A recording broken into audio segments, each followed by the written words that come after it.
outubro marca o aniversário da Revolução Russa, a maior experiência de um governo operário socialista que nós tivemos, e que teve início com uma manifestação de mulheres. Mas após esse processo revolucionário, será que as mulheres foram incluídas nas conquistas dessa luta? Quais pautas avançaram para nós mulheres trabalhadoras? E o marxismo, por que é considerado uma corrente que negligenciou os setores oprimidos? Eu sou Marcela Azevedo e hoje nós vamos falar sobre esse grande feito da classe operária, do qual as mulheres, obviamente, também foram parte. Aproveita e já segue o nosso canal e aciona o botão de notificação para não perder os outros conteúdos. Eu sei, tua vida não é brincadeira, porque os teus sonhos coletivos é de guerreira. O sol se põe camarada, a noite... A Rússia era um país ainda semi-feudal, que tinha um governo ditatorial monárquico, né, que tinha o czar no comando do país, e era um país que tinha a maioria da sua população vivendo no campo, 80%, analfabeta, trabalhando no campo, e com as mulheres ali numa cultura extremamente machista e de opressão. Contrastando com isso, a Rússia também já desenvolvia um conglomerado de indústrias das mais modernas, que apontava já a existência de uma classe aí da burguesia se desenvolvendo no país. Nesse contexto, então, é de se esperar que as mulheres estivessem numa condição de sobrecarregadas com as tarefas domésticas, algumas delas já trabalhando nas fábricas, né, ocupando esses postos de trabalho, mas ainda numa condição muito desigual em relação aos homens, tanto do ponto de vista da inserção que a burguesia fez das mulheres no mercado de trabalho, quanto também por conta da cultura secular atrasada que a Rússia tinha até aquele momento. O czar já mantinha a população russa na miséria há muitos anos, né? E havia já um processo de descontentamento com as condições de vida. Em 1905, houve uma manifestação importante onde centenas de operários e operárias se dirigiram até a residência do czar para exigir melhores condições de vida e de trabalho. Era uma manifestação pacífica, mas foi violentamente reprimida pelas forças do czar, onde mais de 1.000 operários perderam a vida. Essa situação causou uma grande explosão de mobilizações no país e pelos meses que se seguiram a situação ficou tensa. Várias greves se sucederam e foi um momento onde surgiu o primeiro conselho de representação de operários, os soviets, para administrar, dirigir essas greves, no qual Trotsky foi eleito o primeiro presidente, né, desses conselhos, ali com 25 anos. Ao final de 1905, outro massacre brutal da classe operária aconteceu, que culminou com a morte também de mais de 1.000 operários ali nesse processo. Esse segundo episódio acabou causando um retrocesso na luta da classe operária e gerou um longo período de desmobilização dos operários na Rússia. Entretanto, durante todo esse período, o Partido Bolchevique, comandado por Lenin, sempre esteve atuando, explicando pacientemente para a classe operária a necessidade da construção de uma sociedade socialista e a necessidade da tomada do poder. Anos depois, em 1914, tem início a Primeira Guerra Mundial, na qual a Rússia adentra, né, na guerra e faz com que toda a economia do país gire para garantir os créditos de guerra. Isso intensifica a insatisfação popular, já que cresceu a miséria, o campo já não produzia como antes para alimentar as cidades e muitos operários russos, muitos homens, né, tanto do campo quanto da cidade, da Rússia, tiveram que ir para a guerra e estava sendo uma dizimação da população nesse processo. Com a ida dos homens à guerra, as mulheres foram incorporadas com mais peso no mercado de trabalho, sobretudo nas fábricas, né? E também tomaram a frente das famílias naquele período. Em Petrogrado, que era o grande centro de reunião de operários, as mulheres já eram 1/3 da mão de obra. E no setor têxtil, também dos grandes centros, as mulheres chegavam a 50% ou mais entre os trabalhadores. É por isso que em fevereiro de 1917, foram elas que se levantaram em manifestação, dando início ao processo que levou à tomada do poder em outubro daquele mesmo ano. As mulheres saíram às ruas na Rússia no 8 de março, né, do nosso calendário ocidental, que lá ainda era 25 de fevereiro. E a principal reivindicação era a saída da Rússia da guerra para que cessassem as mortes, né, dos seus companheiros, dos seus filhos, dos seus irmãos, enfim, colegas de classe também, e para que cessasse também a fome, para que a economia do país pudesse voltar para alimentar a população. Junto dessas mobilizações, junto dessas reivindicações, as mulheres conseguiram atrair outros setores da classe e durante os próximos 6 dias, desde então, as ruas foram tomadas por grandes barricadas, mobilizações que culminaram com a queda do czar. Com isso, assume um governo provisório, composto pelo príncipe Lvov e por uma coalizão de partidos da burguesia e dos social-revolucionários, que eram um setor reformista, que defendiam ali uma democracia burguesa para a Rússia.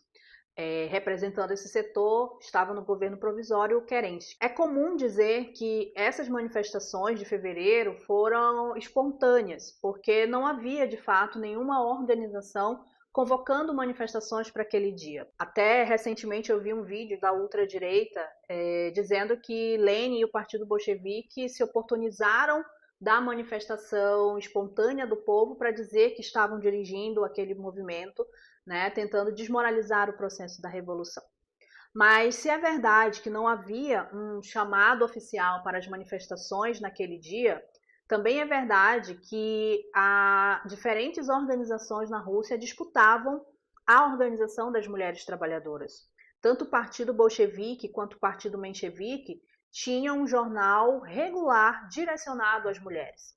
E os social-revolucionários, que defendiam uma democracia burguesa, propunham uma união de todas as organizações democráticas das mulheres, ou seja, apontavam um projeto de conciliação de classe para disputar as operárias na Rússia. Então é possível afirmar que as mulheres não estavam à parte das discussões políticas e do contexto de conflito que acontecia no país. Pelo contrário, elas eram o setor que estava sendo mais atingido pela guerra e pelo desastre que ela vinha trazendo à população. Com a queda do czar e a entrada do governo provisório, os soviets, os conselhos, né, de representação de operários, voltaram a se organizar.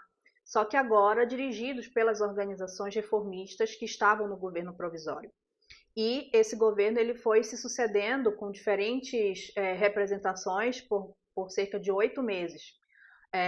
E não apresentavam medidas concretas para resolver os problemas da população, uma vez que eles entendiam que aquela revolução tinha um caráter democrático burguês, ou seja, defendiam que o poder fosse entregue à burguesia e que todos os setores da classe seguissem atuando como oposição a esse governo. De novo, as massas tomaram as ruas em grandes manifestações, inclusive as mulheres, exigindo medidas concretas do governo provisório. O Partido Bolchevique, que no início do governo provisório chegou a apoiar essa organização, com a chegada de Lenin, que estava exilado ao país ali em abril de 17, se coloca frontalmente na oposição ao governo provisório, apontando para o conjunto dos trabalhadores a necessidade de seguir avançando rumo à tomada do poder para a instauração de um governo socialista. Em setembro de 17, o Partido Bolchevique consegue a maioria dos soviets, colocando mais uma vez Trotsky no comando dessa organização, que avança rapidamente para a tomada do poder em 25 de outubro, já no mês seguinte. Logo após a tomada do poder, as forças das classes dominantes na Rússia se reuniram para tentar conter o avanço da revolução. Latifundiários, industriais, a própria monarquia e outros setores contaram com o apoio de 14 países imperialistas, que enviaram um grande contingente de soldados para lutar na contra-revolução. Tem início, então, a Guerra Civil, que foi justamente o ataque desses países imperialistas junto com os setores da classe dominante na Rússia, que não aceitavam perder o poder, de enfrentamento aos operários e ao recém-instaurado governo soviético.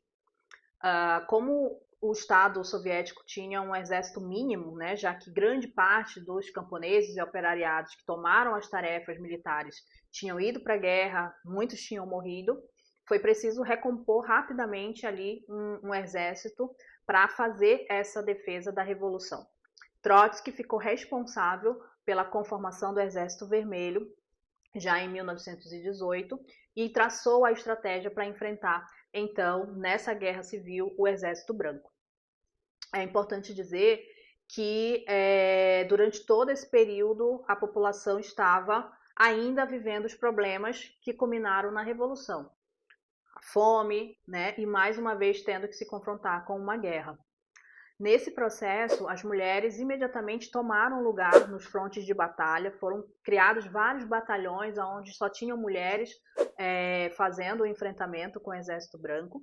E também o Lenin fez um chamado ao conjunto das mulheres que até então nunca tinham participado de um processo político, muito menos de um processo revolucionário, que estavam, né, por conta dos anos de opressão vinculadas apenas às atividades domésticas e que, portanto, não se viam como parte daquele processo efervescente que a sociedade vivia.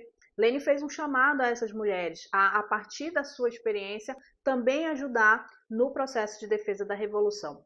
Essas mulheres, então, ocuparam vários cargos que mantinham os cuidados do Exército Vermelho. Na cozinha, cuidando dos feridos, costurando, né, os uniformes, etc. Ou seja, aquelas tarefas que por séculos eram representação da opressão das mulheres, naquele momento se transformavam em meio para que elas fossem parte da libertação da sua classe e da sua libertação de gênero. Em 1919, o Exército Vermelho vence a sua importante batalha, que foi a Batalha de Petrogrado, aonde começa então a se desenhar a derrota do Exército Branco.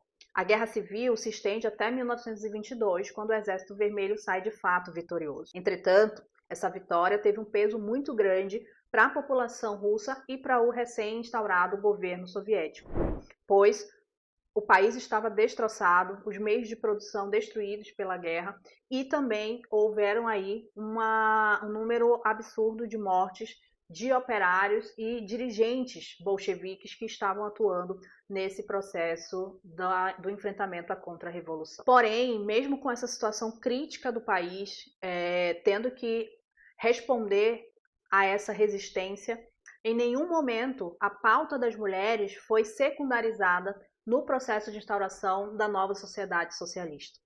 Após um ano da tomada do poder, já em 1918, se instaurou um novo Código Civil, no qual se extinguiram todas as leis que apontavam qualquer desigualdade entre mulheres e homens. A partir desse Código Civil, as mulheres russas adquiriram o direito de votar e serem votadas. Foi instaurado o direito ao divórcio, que antes só era permitido ao homem.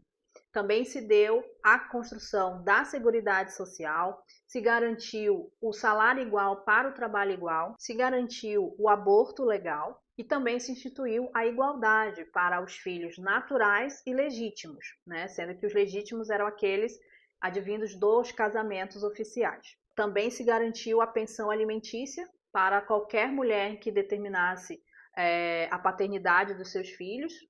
Então, não havia uma forma de contestação da palavra da mulher. Ela dizia quem era o pai do seu filho e esse homem era responsabilizado por garantir a pensão alimentícia. Caso essa mulher ela tivesse dúvida sobre quem era o pai da criança e apontasse a possibilidade de 2 homens, esses 2 homens dividiriam a responsabilidade com a pensão alimentícia desse filho. É algo inimaginável até hoje, né, nas constituições aí dos países mais avançados que a gente tem. Também se proibiu a prostituição, porém foi colocado como um crime contra as relações de camaradagem e solidariedade. Não havia uma punição, sobretudo às mulheres que estavam em condição de prostituição, mas se instaurou uma campanha bastante forte que apontava a necessidade de acabar, de pôr fim aos resquícios da moral burguesa que ainda pairavam na sociedade socialista. Começaram a se construir as creches, as lavanderias e os restaurantes públicos, que tinham como objetivo libertar as mulheres das tarefas domésticas e socializar essas atividades para que as mulheres pudessem também adentrar outros espaços da produção social. Também se extinguiu qualquer privilégio favorecendo os homens em relação aos direitos de propriedade. Tudo isso foi suspenso imediatamente já com o Código de 1918. Entretanto, tanto os dirigentes do Partido Bolchevique quanto a vanguarda, né, da classe operária sabia que as medidas formais não garantiam de fato uma igualdade entre mulheres e homens. Inclusive porque nós estávamos falando de um país semi-feudal que tinha arraigado uma cultura extremamente machista e patriarcal que precisaria ser extremamente combatida no campo ideológico, no campo educacional, para que fosse superado. Então, junto com essas medidas formais, também foram tomadas medidas que impulsionassem a entrada das mulheres tanto nos espaços de educação, uma vez que 80% da população russa era analfabeta, e também nos diferentes campos de atuação das forças produtivas. As mulheres foram convidadas a entrar na mineração, na construção civil, em diferentes setores que antes, né, eram vistos como espaços não designados para as mulheres.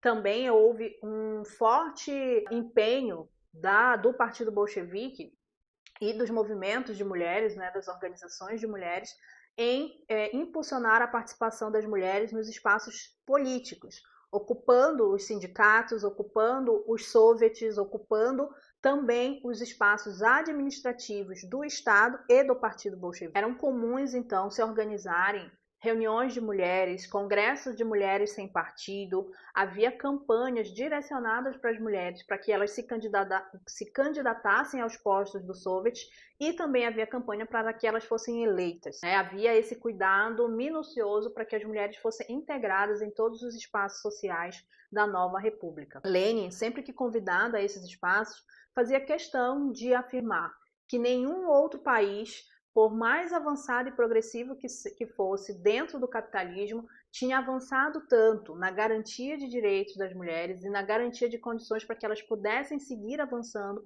na sua emancipação do que conseguiu a União Soviética em tão pouco tempo. E isso é verdade. A Revolução, ela deu conta não apenas dos aspectos mais imediatos dessa desigualdade, como combater a subserviência e a sobrecarga do trabalho doméstico, o cuidado dos filhos, a questão da desigualdade no mercado de trabalho. A Revolução também permitiu com que as mulheres pudessem discutir e tomar posição de temas sobre o amor livre, sobre a sexualidade, sobre o trato com as religiões. Todos esses temas foram de grande debate nesse processo, com figuras dirigentes do processo revolucionário, como Alexandra Kollontai, que militava no partido bolchevique já desde antes da Revolução e escreveu livros muito importantes até hoje para a nossa formação, como A Nova Mulher e a Moral Sexual, ou a autobiografia de uma mulher sexualmente emancipada, né, e que vinha junto com outras dirigentes construindo o Zenotdel, que era um departamento voltado para o tema de mulheres no Partido Bolchevique e que foi um dos principais pilares de elaboração de medidas e de discussão com o conjunto do partido e da classe operária na necessidade de avançar com a liberdade das mulheres em todas essas áreas, em todos esses tempos. O desenvolvimento da condição da mulher na Rússia caminhava junto com o desenvolvimento do Estado socialista e revolucionário operário que se instaurava. Isso porque a maior medida que possibilitou a discussão da liberdade das mulheres naquele país foi justamente a expropriação da burguesia e a tomada do poder pela classe operária. Essa conformação aponta ao socialismo, é o que possibilita com que as mulheres deem saltos significativos nas suas conquistas. E é por isso que também as derrotas impostas ao processo revolucionário afetaram diretamente as conquistas que as mulheres tiveram nesse processo. Dentre elas, a maior foi a subida de Stalin ao poder no Partido Bolchevique e no Estado Operário Russo. As dificuldades econômicas enfrentadas pelo Estado soviético após a Guerra Civil, bem como a morte de milhares de operários, vanguarda do processo revolucionário e dirigentes do Partido Bolchevique nesse conflito, assim como a herança de um Estado extremamente burocratizado, do qual foi necessário utilizar ainda alguns quadros técnicos para manter o funcionamento de várias estruturas, foram a base social que culminou com a burocratização do alto escalão do Partido Bolchevique, comandado por Stalin. A burocratização primeiro e a restauração capitalista depois foram os responsáveis pelo retrocesso criminoso que se deu na conquista das mulheres no processo revolucionário. Para justificar a sua movimentação rumo à constituição de uma casta de privilegiada, Stalin criou várias teorias absurdas que davam base às suas políticas implementadas. A principal delas foi a teoria da revolução em um só país. Stalin não estava interessado em fazer expandir o avanço da Revolução Socialista. Ao contrário, ele queria manter os seus privilégios e manter o seu controle no Estado operário soviético. Por isso, apontava como política a frente de conciliação de classes, a coexistência pacífica com a burguesia. Dizia que era possível que apenas na União Soviética o socialismo se desenvolvesse a tal ponto que neutralizaria a burguesia internacional. E o que a gente viu foi exatamente o contrário. Dessa coexistência pacífica com o imperialismo que o Stalin apontou, se desenvolveu ferramentas fortíssimas que até hoje são utilizadas pela burguesia contra a classe trabalhadora. São as frentes populares, que apontam sempre a aliança com algum setor da burguesia, setores esses que ele apontava como progressistas, mas que na prática acabavam derrotando a classe operária, e também a própria coexistência pacífica, né, que fez com que vários processos revolucionários que se deram já tivessem sido derrotados na sua origem, porque foram orientados a partir dessa concepção equivocada de Stalin. Diante disso, também desenvolveu a tese de que as mulheres não precisavam mais lutar contra a opressão, uma vez que já estavam vivendo no socialismo.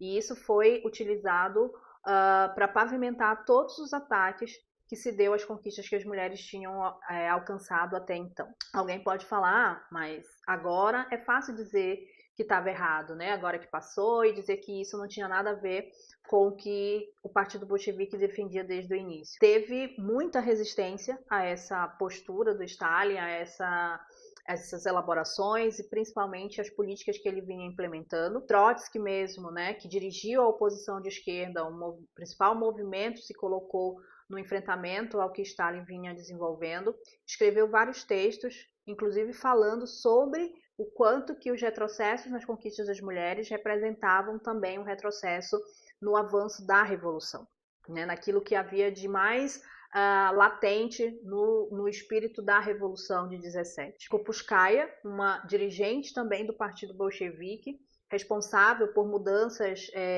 educacionais na nova República Soviética, né, responsável pela abertura de centenas de bibliotecas na Rússia, que atuou conjuntamente, sendo companheira do Lenin, atuaram juntos em todo o processo revolucionário. Primeiro foi isolada por Stalin, quando começou a confrontar as suas posições, e depois foi, de maneira muito suspeita, assassinada, né? Morreu de uma forma muito suspeita, e há indícios de que essa morte tenha sido provocada por Stalin. Então, esses são dois exemplos, mas a história tem vários exemplos, né, de figuras que se colocaram na contramão dessa política de Stalin, que foram assassinados, exilados, presos, para garantir com que ele pudesse seguir avançando no seu processo de burocratização e de criação de privilégios para um pequeno setor, em detrimento do conjunto da classe que padecia no país. Com a precarização dos serviços públicos, os restaurantes, as lavanderias, as creches, todo um setor de funcionários públicos que ganhavam melhor evitavam usar esses recursos. Então, não enviavam seus filhos para as creches, não enviavam suas roupas para as lavanderias, porque elas seriam roubadas, seriam estragadas, não comiam mais nos refeitórios públicos, e isso foi tensionando para que as mulheres voltassem a assumir essas atividades no lar. Combinado com isso, também por conta da precarização dos hospitais públicos e na incapacidade do Estado soviético em garantir um atendimento de qualidade às mulheres, Stalin recorre à força policial para mais uma vez proibir a prática do aborto, se valendo novamente de uma afirmação absurda, dizendo que as mulheres na Rússia já desconheciam o desemprego e, portanto, não poderiam se negar a viver as alegrias da maternidade, como se o tema da legalização do aborto se tratasse apenas de questões econômicas, né? Então, o Stalin ele vai trazendo para a Rússia novamente a reconstrução da família tal como uma instituição burguesa que ela tinha, o caráter que ela tinha anteriormente, né? Vai colocando para as mulheres, mais uma vez, a condição de submissão à família, de responsabilidade quase que exclusiva com o cuidado dos filhos, das tarefas domésticas. E, obviamente, que para fazer isso, tinha necessidade também, né, não só de juridicamente, formalmente, fazer retroceder as leis, mas também precisava atacar as organizações políticas, né, porque, obviamente, teve resistência, teve enfrentamento com essas posições. E em 1930, então, Stalin acaba, né, o Partido Bolchevique, na verdade, já sob o comando do Stalin, acaba com o Zenotdel, o departamento de políticas femininas, que atuava diretamente, né, na política de mulheres, e com isso, simbolicamente, tem fim o movimento proletário feminino na Rússia. A hipocrisia da burocracia stalinista era tão grande que chegaram a criar condecorações para as mulheres que tivessem o maior número de filhos. Com isso, em 1944, se restabeleceu por completo uma legislação que legislava em favor do homem no direito da família. Retirou-se o reconhecimento do casamento de fato, se proibiram os julgamentos para reconhecimento de paternidade, voltou-se a utilizar o termo de ilegitimidade, no caso dos filhos, e o divórcio voltou a ser um tema a ser julgado nos tribunais. Stalin cometeu um duplo ataque ao processo revolucionário e à trajetória socialista até aqui. De um lado, retirou conquistas históricas dos setores oprimidos da classe, não só de mulheres, mas também da população LGBT e também da população negra, com as suas ações com outros partidos comunistas pelo mundo, as suas orientações totalmente LGBT-fóbicas, machistas, racistas, e também garantiu para a burguesia e para o reformismo uma munição pesada para atacar o marxismo, colocando essa corrente como aquela que negligenciou e não reconheceu as pautas dos setores oprimidos. Até hoje a gente precisa responder essas acusações, porque de maneira consciente esses setores atrelam a trajetória de Stalin como uma continuidade do leninismo, do marxismo e do que foram os primeiros anos da Revolução Russa. Por isso, é preciso que as novas gerações que reivindicam o marxismo e reivindicam a luta pelo socialismo, assim como os setores que já compreendem que não é mais possível viver sob o jugo do capitalismo, mas olham com desconfiança para o marxismo por conta dessa trajetória, conheçam os feitos da Revolução Russa de 1917 e, sobretudo, a experiência prática que nos deixou em relação à libertação das mulheres do jugo da opressão. A grande lição que fica de 17 é que não se constrói a sociedade que nós queremos, sem opressão e sem exploração, da noite para o dia. É preciso educar constantemente a nossa classe acerca da sociedade que nós queremos construir. E para isso, cada luta democrática que a gente trava hoje é fundamental se servir para apontar para a nossa classe o tipo de sociedade que a gente quer construir e para evidenciar que, sob o capitalismo, nenhuma dessas conquistas será efetivada integralmente ou de forma permanente. E nos coloca ainda que qualquer processo de conciliação de classe vai inevitavelmente levar à derrota apenas para nós, setores da classe trabalhadora. Quanto ao stalinismo, eu vou utilizar as palavras de Wendy Goldman, que no livro Mulher, Estado e Revolução faz justamente a análise da Revolução Russa sob a perspectiva das mulheres, desde a tomada do poder em 17 até as políticas promovidas por Stalin. Ela diz: a tragédia da reversão no campo da ideologia não foi simplesmente a de ter destruído a possibilidade de uma nova ordem social revolucionária, ainda que milhões tenham sofrido e morrido precisamente por esse motivo.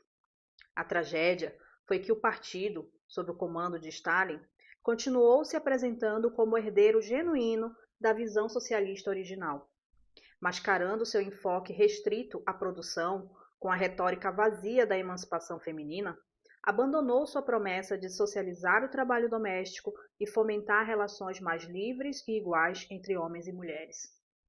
E a maior tragédia de todas é que as gerações subsequentes de mulheres soviéticas, desconectadas dos pensadores, das ideias e das experiências geradas por sua própria revolução, aprenderam a chamar isso de socialismo e libertação. Para alcançarmos a sociedade socialista na qual queremos viver, temos a tarefa também de fazer com que todas as mulheres revolucionárias saibam que o que construiu Stalin nada tem a ver com o nosso desejo de libertação, que o seu legado e suas teorias devem ser repudiados por todo o movimento de emancipação de gênero, raça e classe, e também pelo conjunto da classe trabalhadora. A Revolução Russa contou com a dedicação, inteligência e direção de muitas mulheres. Ao final do vídeo, nós vamos apresentar algumas dessas lideranças que temos conhecimento e, em nome delas, saudamos as milhares de mulheres russas que lutaram e que construíram o caminho para que a gente chegasse até aqui. Com a certeza de que outros outubros virão para a nossa classe, para nós, mulheres trabalhadoras, eu agradeço a quem chegou até aqui ao final do vídeo e já peço para curtir, comentar e compartilhar esse conteúdo. E aciona o botão de notificação para não perder as nossas próximas produções. Eu sei, tua vida não é brincadeira, porque os teus sonhos coletivos é de guerreira. O sol se põe, camarada, a noite fiada. Eu sei, tua vida não é brincadeira, porque os teus sonhos coletivos é de guerreira. O sol se põe, camarada.